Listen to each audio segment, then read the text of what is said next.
Hello, everyone, and welcome to the MercadoLibre earnings conference call for the quarter ended June 30th, 2025. Thank you for joining us. I am Richard Cathcart, MercadoLibre's Investor Relations Officer.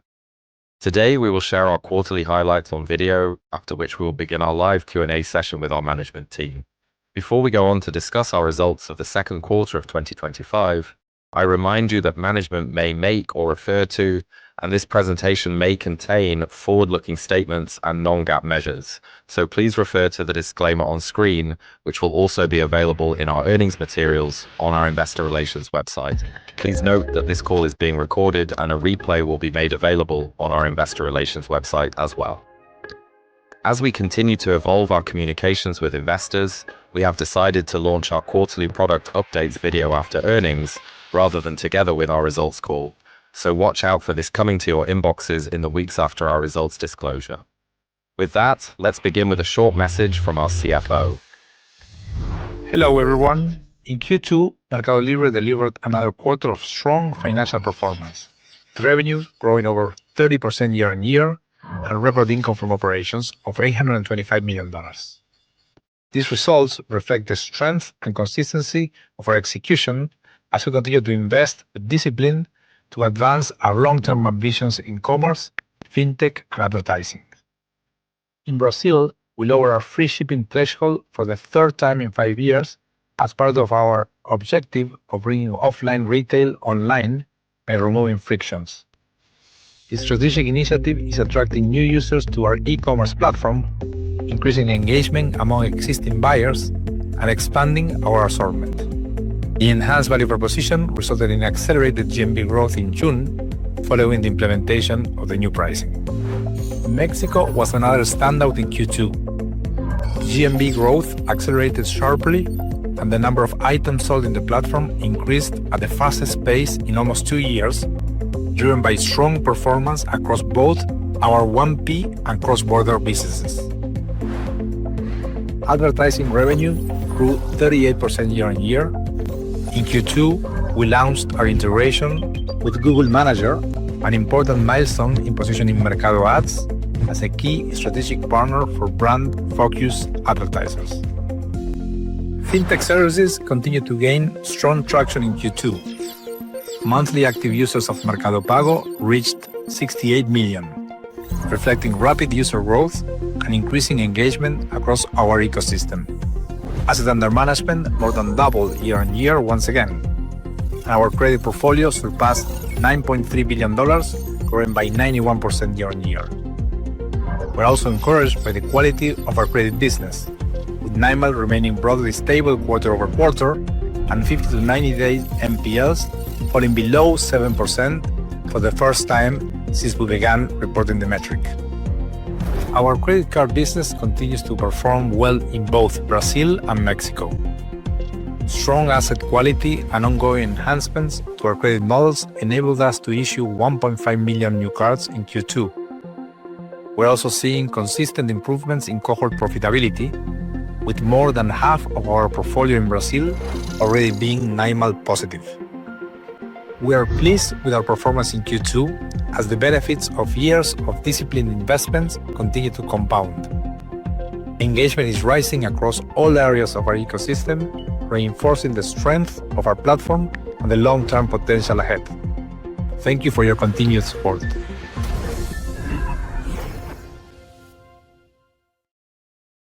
In the question and answer session. To ask a question, you may press star, then 1 on your telephone keypad. If you are using a speakerphone, please pick up your handset before pressing the keys. To withdraw your question, please press star, then 2.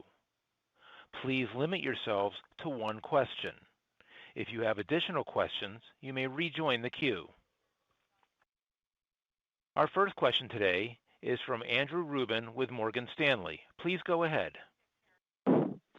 Hi, thanks very much for the question, and congratulations as well on the CEO transition announcement. I'm curious around the shipping changes. I see you mentioned the lower free shipping minimum, but also the cut in seller fees between 79 and about 200. I'm curious on the seller side, what kind of return you see when you reduce the fees for sellers, if it gets reinvested into price, and how to understand the dynamic between that part of the shipping investment. Thank you. Hey, Andrew, how are you? Ariel here.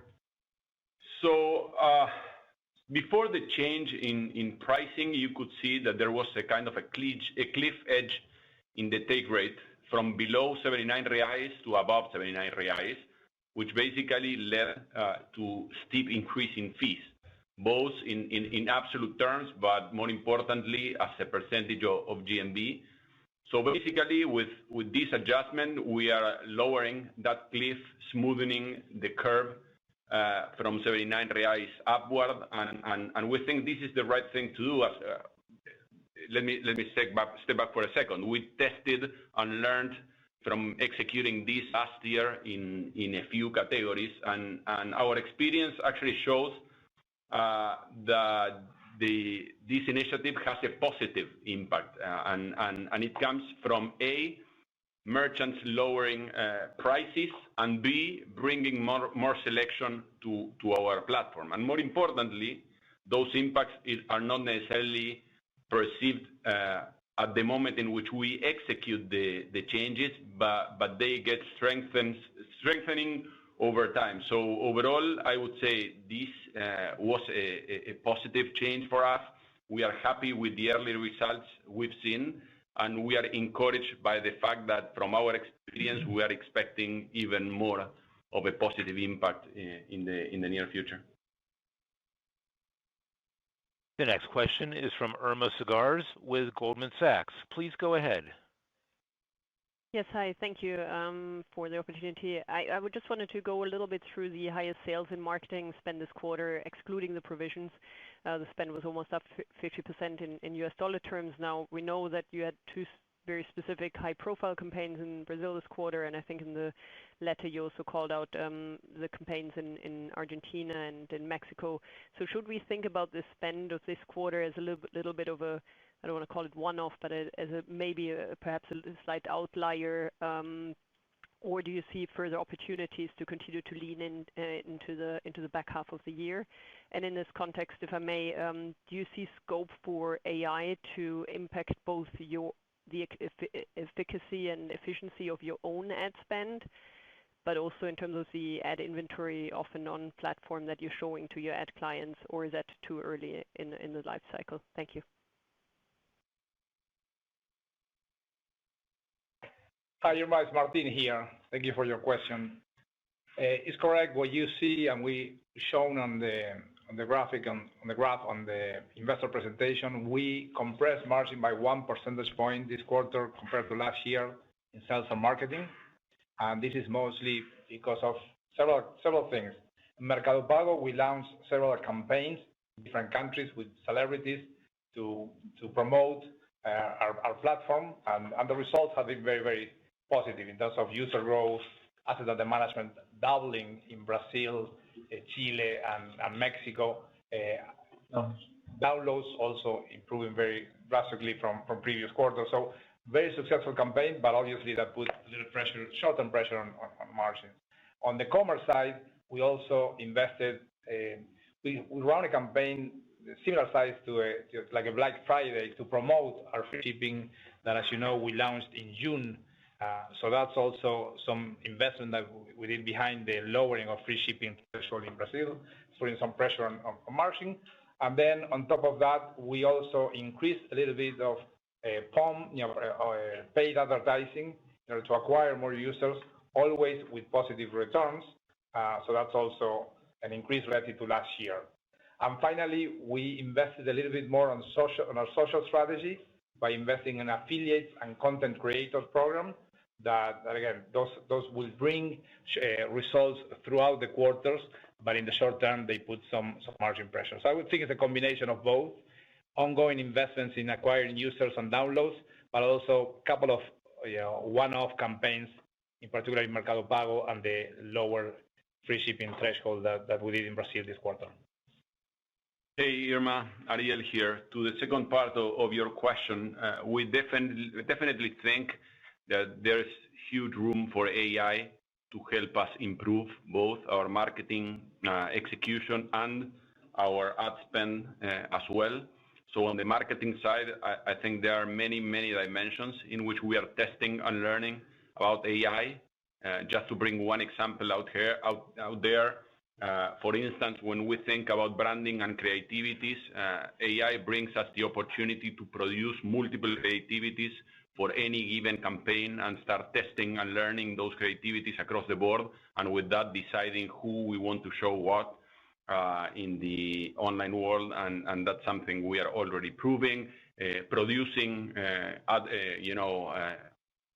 content online instead of in the physical world is another thing that we're working on. So many dimensions in which we think AI will add value. And the same is happening with advertising. We are using AI today in order to help our sellers better understand our ad stack, to get onboarded into our ad technology, to optimize their bidding and so on. So yes, we are bullish with the impact that AI will bring into this environment. The next question is from Robert Ford with Bank of America. Please go ahead. Good evening, everybody, and thanks for taking my question. Yeah, I was curious, where are you in terms of your low ASP selection versus your longer term plan in the Shopee assortment? You know, how long is it going to take you to get to where you want to be? And how is your low ASP strategy different from that of Shopee in Brazil?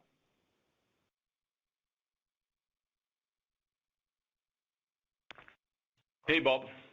So this is Ariel. Let me answer this differently. We are convinced that we have, in general terms, the widest selection available out there in Brazil. I think there is opportunity for us to continue increasing the number of live listings in low ASPs, and part of what we are doing today in Brazil is related to that. We are already seeing good traction on new sellers and new live listings on low ticket items coming into our platform. Bear in mind that in this quarter you only see 4 weeks of the new free shipping policy in place in our results. So overall, we are positive with everything we've seen so far. We are encouraged with the seller reaction to the program, and with the number of listings that we see every day coming into our platform. The next question is from Marcelo Santos with JP Morgan. Please go ahead. Hi, good evening. Thanks for taking my question. I wanted to ask a bit about the change in shipping strategy. Would it make sense to apply this to other countries like Argentina and Mexico? I mean, I think you also have the same problem in terms of the steep change in take rate after the free shipping threshold. I mean, could you discuss the elements that would be important to consider in these other countries? Thank you. Hey, Marcelo, Ariel here. So let me break this down in different things. So in Brazil, we implemented 2 different things. On the one hand, the lowering of the shipping fees for merchants, which is the one I was referring to about the cliff and the take rates. Then we lowered the free shipping policy for Brazil in particular from 39 to 19 reais. To your point on bringing those policies into Mexico or Argentina, I would say that every market is different, right? And we don't have the exact same policy and the exact same value proposition in each one of our operations. For instance, we don't have the same level of cashbacks in our Meli Mais program in Brazil and in Mexico. We don't have the same level of fulfillment penetration in the different countries, Mexico being the highest, Brazil probably in the middle, and Argentina the lowest, and so on, right? So while we don't give guidance on our policies looking forward, what I can say is that as we always do, we will learn, we will evaluate, and we will decide eventually which policies we want to bring where, but there's no hard commitment on executing one thing in the other place. The next question is from Rodrigo Gastim with Itaú BBA. Please go ahead. Yeah, good evening, everyone. Just on Brazil, GMV, you mentioned the letter items acceleration in Brazil after the free shipping campaign. and you say that you saw GMV following a similar pattern. So just to make it clear here, guys, can we understand that GMV in Brazil also accelerated after the free shipping campaign so far? This is very important for us to understand, given all the investments that you've done. So anything here would be very appreciated. Thank you. So let me try to answer that one. So we are very happy with the results that we are seeing in Brazil, particularly items sold in Brazil accelerated to 34% growth year over year in June. So that's a major acceleration. Of course, given the fact that we are accelerating in the segment where the ASP is the lowest, the impact in overall GMV growth is smaller, but both accelerated. And you should bear in mind that Q2 is actually comparing to a Q2 last year in which we had a very, very strong performance. On top of that, we see that the program we've put in place also has generated impact in traffic, in buyer acquisition, new buyers, engagement, and so on. But more importantly, I think it deserves kind of a step back, right? We are doing this because we think and we are committed to bringing offline retail to the online world. We have proven over and over since 2017 that offering more free shipping to our buyers has a direct impact in customer satisfaction, in customer retention, in frequency, and that creates long-term value for us, right? We've done the lowering of the free shipping 3 times already. We moved from 120 reais to 99, then from 99 to 79, and this time from 79 to 19. And we're excited because we see all the key KPIs trending in the right direction. It's too early to give you details on the numbers beyond what I've just said, but everything is pointing in the direction in which we wanted. The next question is from Neha Agarwala with HSBC. Please go ahead. Hi. On the commerce side, how much of the lower pricing that you have for the sellers is being passed on to the consumers eventually, in your view? And on the fintech side, the early delinquencies have been coming down quite swiftly, but the NPL ratio, 90-day NPL ratio remains elevated and picked up sequentially. If you can give us some color on that, when can we see NPLs actually stabilize, and how has the asset quality evolved in the 3 geos? Thank you so much.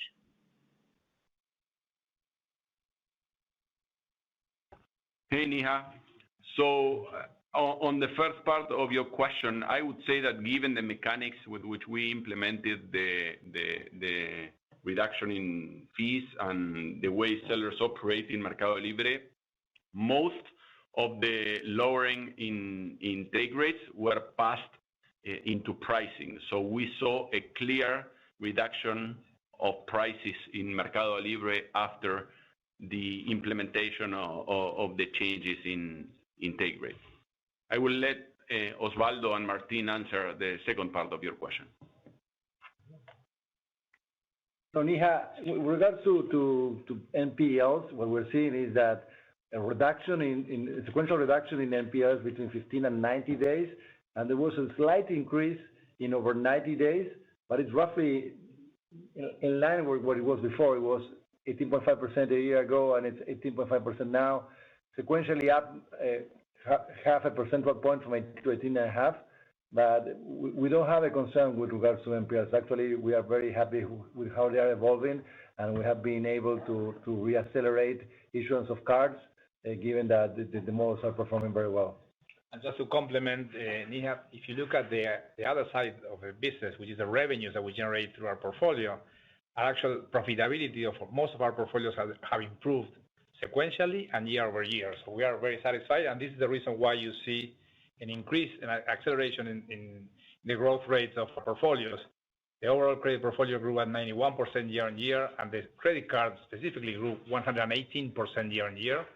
As we mentioned earlier, because it's becoming a lot more profitable, and we are very satisfied with the results of our credit cards. So I think you should look not only at NPLs, which short-term NPLs are coming down, but it's true that the longer NPLs are slightly up, but the profitability is in pretty good shape and all metrics are pointing in the right direction.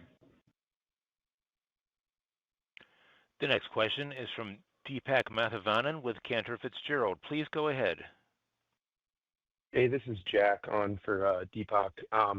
So you saw nice growth in advertising this quarter. Can you share a bit more color on how off-platform ads are trending in the early days? And then related, you mentioned Argentina is narrowing the ad revenue gap with Brazil and Mexico. What specific levers are driving this catch-up? Thanks. Hey, Jack, Ariel here. So yes, we had a great quarter in ads. Revenues grew by 38% year over year in dollars and 59% year over year on FX neutral. Argentina is growing particularly well, I would say, as a result of both macro conditions and team execution. So lower inflation, more stocks on the hands of sellers, and so on, is kind of giving them the space and the oxygen to be able to invest as to promote sales. But also on top of that, I think our team has done a tremendous job in explaining the value proposition and helping sellers understand the value that our tech stack can bring to them. On top of that, going back to ads performance in general, display and video has almost doubled year over year. I know we are starting from a low base, but still triple digits growth is nice to see. Product ads is performing well across countries and sites, and not only in Argentina. And this is on the back of improved UX and tools for sellers, such as a new question flow focused on benefits of advertising, smarter item selection, improved budget recommendation using AI, and some of the things that I was mentioning before. So yes, overall, very positive on everything we're doing on ads. We see ads as a percentage of GMV accelerating this quarter. So good news, but still the opportunity is huge ahead of us. So excited, but cautious. We need to continue executing. The next question is from Jamie Friedman with Susquehanna. Please go ahead. Thanks for taking the question. I did have my questions are about slide 13 and 14. Is there any way to help unpack the mix shift to credit cards impacting the 9 mile? It was still good at 23%, but I'm just curious as to how you think about that. And then the top of the funnel looks really good, right? 6.7% down from 8.2% in terms of NPLs. What is your overall message on credit and credit quality? Thank you.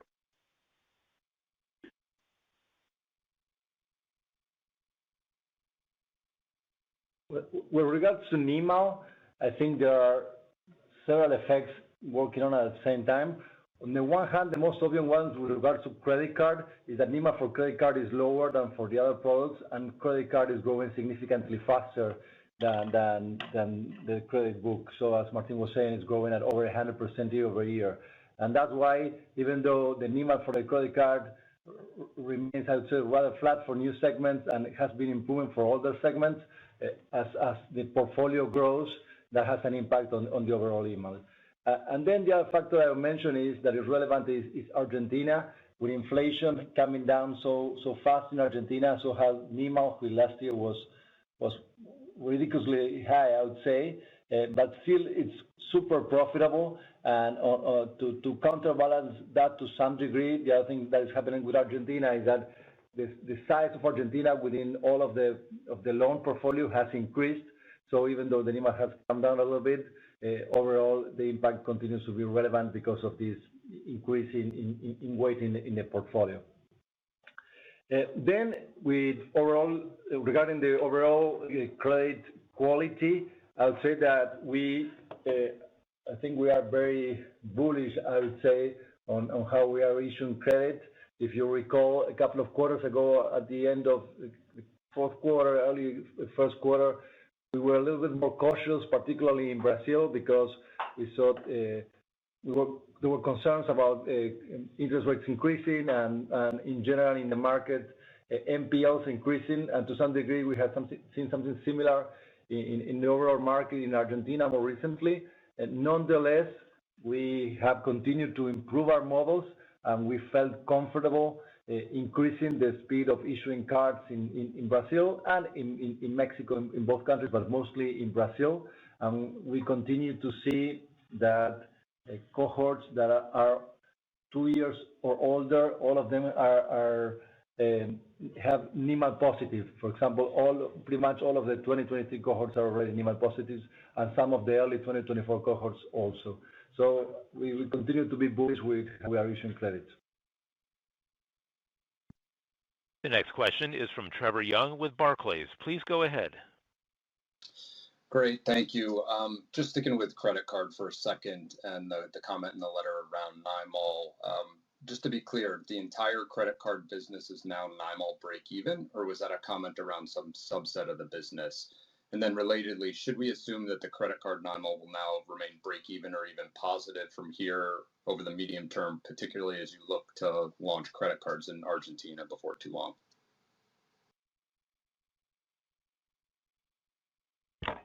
Yeah, so NIMAL is break-even in Brazil, which is the country where we have been issuing cards for the longer, and it's the largest market for us. It's not yet the case in Mexico, and whenever we start in Argentina, initially it will be negative, but we expect that within a few years it should achieve break-even. So what we should focus moving forward, I would say some of the large cohorts were issued in 2023 and 2024. So assuming there is a decrease in the speed at which we issued, those will have an impact in the next coming years, but Brazil is already positive. The next question is from Jeffrey Elliott with Autonomous. Please go ahead. Hello, thanks very much for taking the question. The credit portfolio is growing quickly. As it grows, how do you expect the funding mix behind that to evolve, and what are the implications on NIMAL? Specifically, will you shift away from using your own funds to more external funding, and will that weigh on the NIMAL? Thank you.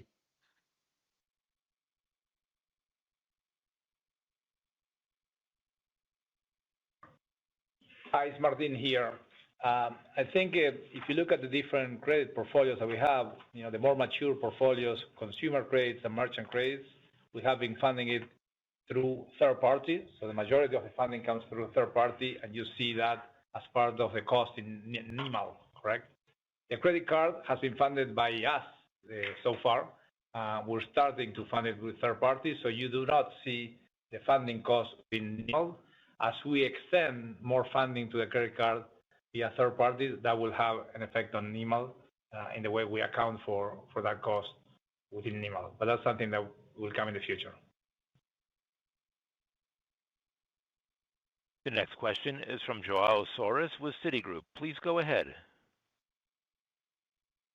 Hi, and thank you for taking my question. Ariel, you mentioned in the release how you're scaling faster infrastructure and adapting it to the expected increase mix of lower ASPs, right? I wanted to hear more about this adaptation. Imagine, right, expanding this low shipping is one component, but also expanding probably higher transit points. So I just wanted to understand how you're adapting the infrastructure, and how should we think about the profitability of these lower ASP products under the free shipping, right? How should we think about when or if it can match, right, the margin of your higher ticket items, right? Thank you.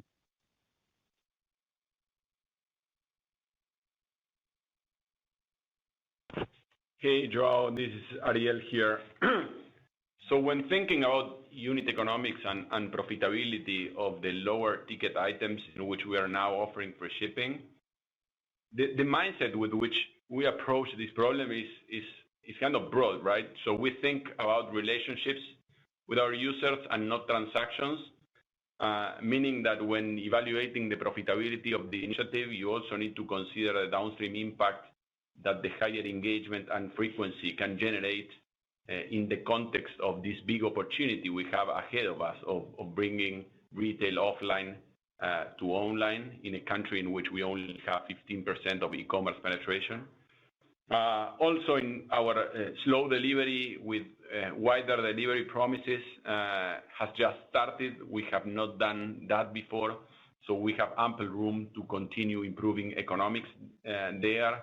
In the long run, we do expect that the additional scale will help us reduce unit shipping economics, plus capturing, the productivity opportunities that the slow methods also bring to the table. So in summary, if you look at purchases between 19 and 79 reais on a standalone basis, there will be a range of margins.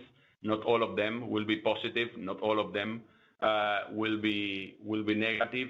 But even so, we expect this to be net positive for the P&L in the longer term, and we are more importantly convinced that this is the right investment to make to extend our position as the destination of choice for e-commerce in Latin America. The next question is from Carlo Prado with UBS. Please go ahead. Hello, everyone. Good evening.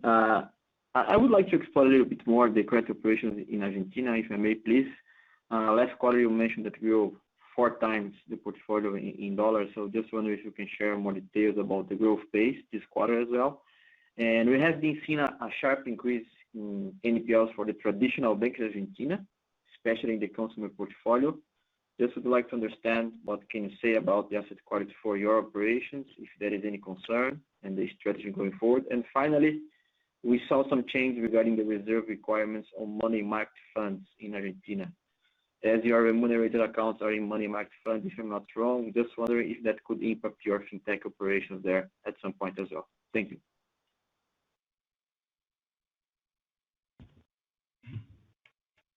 So yes, we have increased significantly the portfolio in Argentina. Basically, we were coming from a very, very small basis. There was basically no credit in Argentina. If you were to look at credit to the private sector in Argentina, it was single digits as percentage of GDP. It's very, very small. So there was plenty of room to grow. We grew a lot. We have seen a worsening condition in the market. It has not been our case. We believe that part of that is that we have very strong principality in Argentina. People use Mercado Pago daily, and therefore that could help us in people paying us back first rather than the other debts they might have. So we are not seeing significant impacts in terms of NPLs. And then I think the second part of the question was regarding the change in reserve requirements for money market funds. That happened last week. Actually, there was a change in reserves for pretty much all of the banks and also money market funds. And quick and dirty, we expect the impact in what we pay to users to be in the order of 2%, meaning we were paying close to 30%, 27% roughly to customers before. And with this change, the impact will be roughly 2 percentage points and will be around 25%. The next question is from Marvin Fong with BTIG. Please go ahead. Good evening. Thanks for taking my questions. Just on the, I know it's only been a few months now, but with the lower free shipping threshold, those purchases that are happening under 79 reais, just curious, how is the behavior there? Are you seeing a lot of the purchases near the low end of the free shipping threshold? And do you expect that to change over time? Would you expect the average order size to increase, for those people that are, starting to purchase from MercadoLibre, but perhaps will start becoming more comfortable purchasing more items on the marketplace? And then second question, just would love some insight on just your comfort with continuing this pace of credit card issuance in Brazil, given some of the tightening that's going on. It looks like there's been some slowdown in consumer spending, but just any color there would be much appreciated. Thank you very much.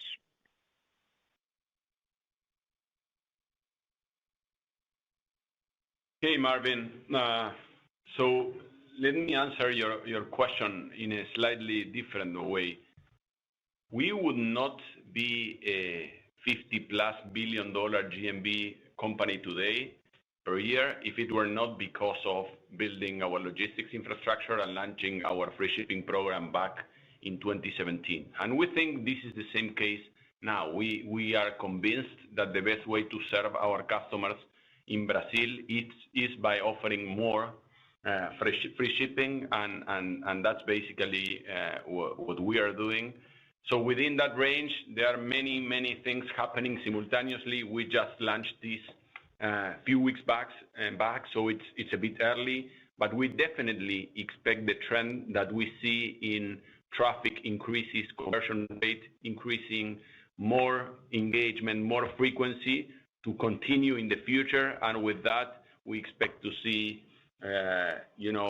orders going up, order sizes going up, and so on, right? So this is not a marketing investment that we are doing in order to generate transaction from one day to the other. This is a long-term play in which we think this is the best way to serve our customers. And Marvin, when it comes to credit cards, I'd say that what we have been doing consistently is improve our models and issue cards at a pace that allows us to have payback periods of roughly between 2 and 3 years. And that we will continue to do that. We cannot be sure about what that pace will be in the future, but we do know that if you look at our market share today in credit cards in Brazil, it's roughly 2%. So we believe there's plenty of opportunity to continue growing. Just to complement, as we have done in the past, if we see something that we do not like in the market or in our models, we will be willing to slow down, just like we did in the past. So far, we're very comfortable with the models, the collections, NPLs, and the performance of the credit card. So we will continue to grow so long as we can guarantee that we have a healthy book and a profitable book in the medium to long term. This concludes our question and answer session. I would like to turn the conference back over to Martín de los Santos for any closing remarks. Thank you all for joining today to the call, and thank you for your questions. We're very pleased with our results in Q2, where once again we saw our businesses accelerating growth both in commerce and fintech.